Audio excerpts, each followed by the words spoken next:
प्रदोष व्रत करने वाले को भोजन नहीं करना चाहिए, ध्यान दीजिएगा।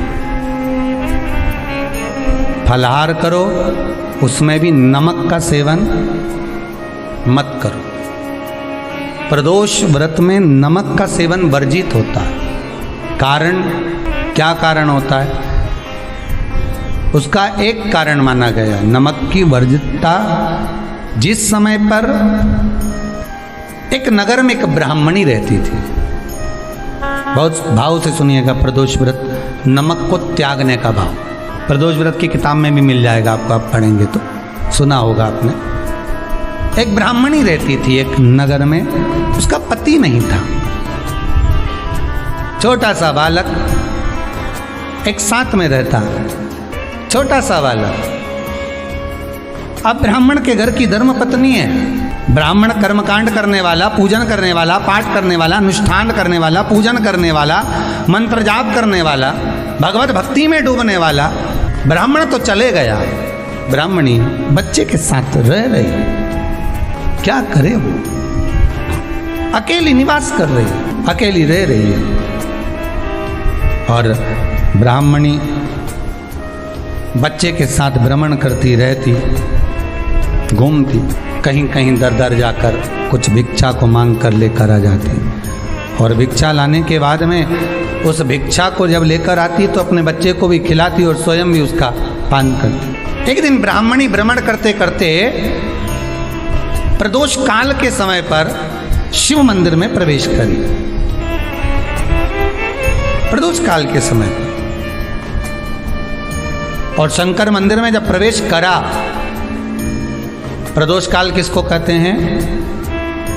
सूर्य अस्त हो रहा हो, रात्रि प्रवेश कर रही हो, दोनों का जब मिलन हो रहा हो वो प्रदोष काल कहलाता है। दोनों का जब मिलन हो, सूर्यास्त हो रहा हो, रात्रि अपना चरण बढ़ाने के लिए आगे बढ़ रही हो, और दोनों का जब मिलन हो रहा है वो प्रदोष काल है, वो प्रदोष का समय है। ब्राह्मणी मंदिर में प्रवेश कर रही। जब ब्राह्मणी मंदिर में प्रवेश करी, मंदिर के अंदर पहुंची, प्रदोष काल का समय था, प्रदोष का समय चल रहा था। और प्रदोष काल के उस समय में, प्रदोष काल के उस समय में जब ब्राह्मणी ने देखा कि कोई भगवान की भक्ति में लगा हुआ है, भगवान के रस तत्व में डूबा हुआ है, आज ब्राह्मणी के पास में कुछ पदार्थ नहीं है, अपने बच्चे का पेट भरने के लिए कुछ सामग्री नहीं है, और कुछ आस लेके वो प्रवेश करी है, कुछ आस लेकर वो अंदर प्रवेश कर जाती है। कोई ऋषि की पत्नी, कोई ब्राह्मण जन की अर्धांगिनी उस प्रदोष के समय पर शंकर का अभिषेक पूजन कर रही थी, भगवान शिव की आराधना कर रही थी, भगवान की भक्ति में डूबी हुई थी। जब भगवान शिव की आराधना में डूबी हुई है, आराधना कर रही है, ये कुछ पाने के लिए चली गई, ये कुछ पाने के लिए गई, और इसके मन में आया कि मैं कुछ, मुझे भोजन का कोई पदार्थ मिल जावे, मुझे कुछ भोजन मिल जावे, और जब मुझे भोजन मिल जाएगा तब मैं जो पाऊंगी अपने बच्चे को भी पाऊंगी। पर जिस मंदिर में वो प्रवेश करी थी, जहाँ पर नारी पूजन कर रही थी शंकर की प्रदोष काल में, वहाँ पर पड़ी हुई कुछ वस्तु को इस ब्राह्मणी ने मांग लिया। मेरे बालक को बहुत भूख लगी है, मेरा बच्चा बड़ा भूखा है, इसके भोजन के लिए थोड़ी सी सामग्री दे दीजिए, इसके भोजन के लिए थोड़ा सा कुछ रस तत्व दे दीजिए। उसने उठाया थोड़ा सा पदार्थ, कुछ जो उसके पास में था वो दिया। जब दिया तो देने के बाद जब उसे प्राप्त हुआ, और होने के बाद में जब वो मिल गया उसको, तो उसने उस समय पर उस पदार्थ को जैसे ही मुख में लिया, लेते ही कहा, इसमें तो स्वाद नहीं है, इसमें स्वाद नहीं है। उस ब्राह्मणी ने बड़ा सुंदर एक संवाद कहा। घर का जो बड़ा होता है ना, घर का जो बड़े होता है, घर का बुजुर्ग जो होता है, घर का जो प्रथम स्थल प्राप्त करने वाला, मेन कुर्सी पर, अच्छी जगह पर जो बैठने वाला होता है ना, ब्राह्मणी कहती है वो कभी किसी वस्तु में ऐब नहीं देखता, मिनक नहीं निकालता। समाज के अन्नकूट होते हैं, समाज के जब अन्नकूट होते हैं महाराज, समाज के जब अन्नकूट होते हैं, बड़ी बड़ी समाजों में जब कार्तिक महीने में अन्नकूट महोत्सव होते हैं, बहुत सारा प्रसाद बनता है। जो बुजुर्ग होते हैं ना, बड़े समझदार लोग होते हैं ना, तो अन्नकूट की जब प्रसाद खाने बैठते हैं ना, उसमें नमक नहीं भी होता ना तो नहीं बोलते कि इसमें नमक नहीं है। पर जो हमने डोनेशन दिया है, जब तुम आए थे समाज वाले तो हमने 1000 का लिफाफा दिया, 500 का लिफाफा दिया, 2000 का लिफाफा दिया और भोजन ऐसा बनवाया। एक व्यक्ति वो जो खाकर चुपचाप चले गया और एक व्यक्ति वो जिसने प्रसाद पर उंगली उठाई। इन दोनों को अन्नकूट की तारीख पे इनका नाम लिख लो और अगला अन्नकूट आए तब दोनों की दशा देखना। एक जो चुपचाप खाकर चले गया, भगवान के प्रसाद को प्रसाद मानकर, प्रभु का दर्शन मानकर लेकर चले गया, वो उन्नति की सीढ़ी पर चढ़ता चले गया। और जो मिनक निकालता रहा वो साल भर खटर पटर की जिंदगी जीता रहा। भगवान के प्रसाद में कभी भी ध्यान रखिएगा, भगवान के प्रसाद के अंतर्गत स्वाद की कोई मूलता नहीं होती। भगवान का प्रसाद स्वयं स्वाद है। भगवान के प्रसाद में नमक नहीं देखना, मिर्ची नहीं देखना, भगवान के प्रसाद में शक्कर नहीं देखना, भगवान के प्रसाद में कुछ ये नहीं देखना कि कितना माल डला, कितना घी, कितना बादाम, कितना काजू, कितना इलायची डला। हाँ, यहाँ तक शास्त्र कहता है कि भगवान का प्रसाद अगर बन रहा है तो उसकी सुगंध भी नहीं ली जाती है महाराज। यहाँ तक शास्त्र कहता है। जब तक भगवान उसको पानी ले तब तक उसका सुगंध भी नहीं ली जाती। और कई कई जगह तो भगवान को प्रसाद अगर सूखा सामान हाथ में आ गया, इलायची कैसी है, मंदिर के अंदर जाने वाली है भगवान को डलने के लिए, लाओ यार किसकी दुकान से आई इलायची बताओ, इलायची तो 25 बार सूंघा, हाँ हाँ अच्छी है, अब सूंघ लिया तो भगवान इसको स्वीकार करेगा क्या? अरे जम के तो बोलो। एक फूल तुमने बगीचे से तोड़ा और सोचा इसमें पहले मैं सूंघ लेती हूँ, इसमें स्वाद है कि नहीं, इस फूल में गंध है कि नहीं, इसमें सुगंध है कि नहीं, और फूल सूंघ लिया, उसके बाद तुम भगवान को देखो, भगवान स्वीकार करेगा नहीं। कई कई घरों में तो हंडी से दाल चलाती जाए ने हाथ में डाल के महाराज।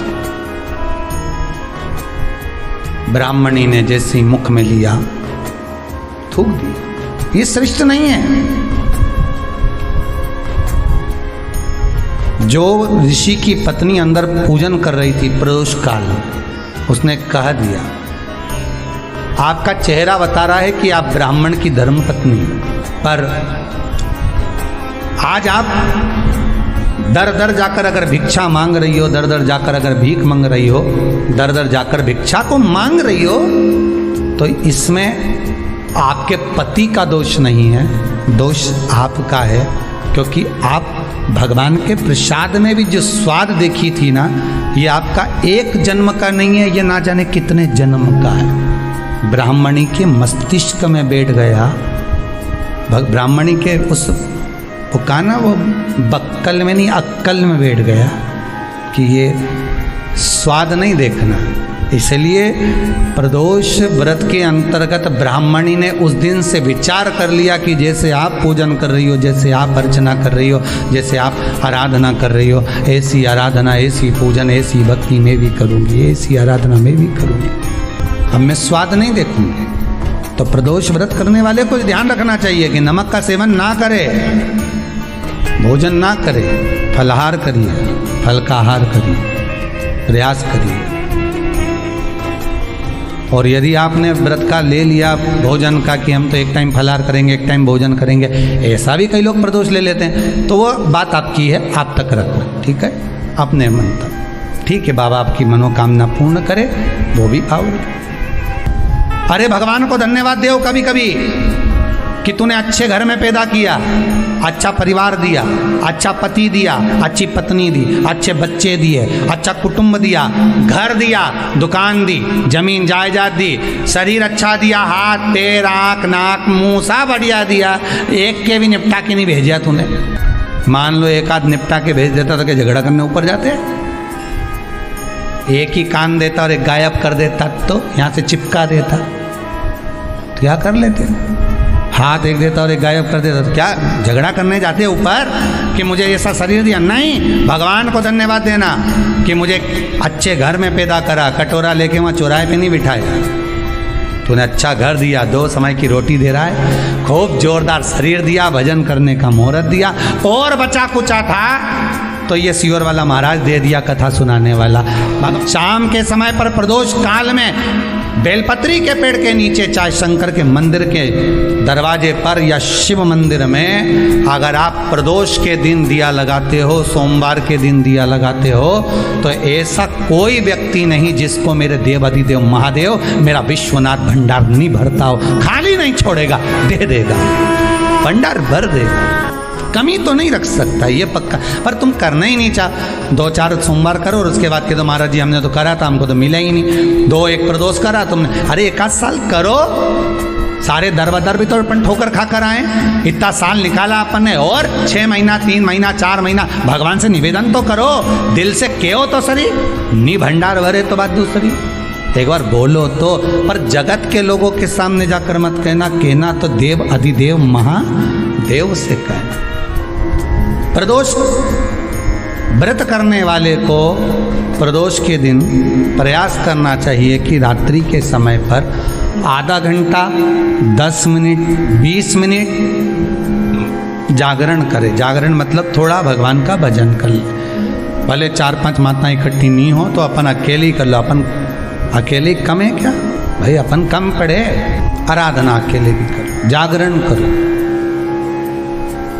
जब आपकी 11 प्रदोष हो जाए, 26 प्रदोष हो जाए, तब उद्यापन करो।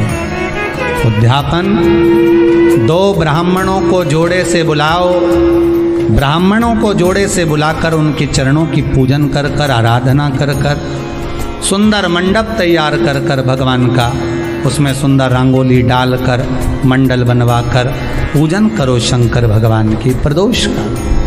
एक दिन पहले गणेश की आराधना करो, पूजन करो, और प्रदोष वाले दिन जो मंडल बनाए हैं पूजन अर्चना करने के लिए, जो स्थान दिया है उसकी आराधना करो। खीर की आहुतियाँ दीजिए 108 बार, जो ब्राह्मण आए उनके माध्यम से मंत्रों द्वारा पूजन कराकर खीर की आहुतियाँ दीजिए शिव नाम। महाराज फिर ब्राह्मणों को जोड़े से भोजन कराकर, चरणों को नमन कर कर, दक्षिणा प्रदान कर कर, निवेदन कर कर ब्राह्मणों से कहें, हे ब्राह्मण देवता, आप हमें आशीर्वाद प्रदान करें कि जिस प्रदोष का हमने व्रत किया है उस व्रत का पुण्य फल हमें प्राप्त हो।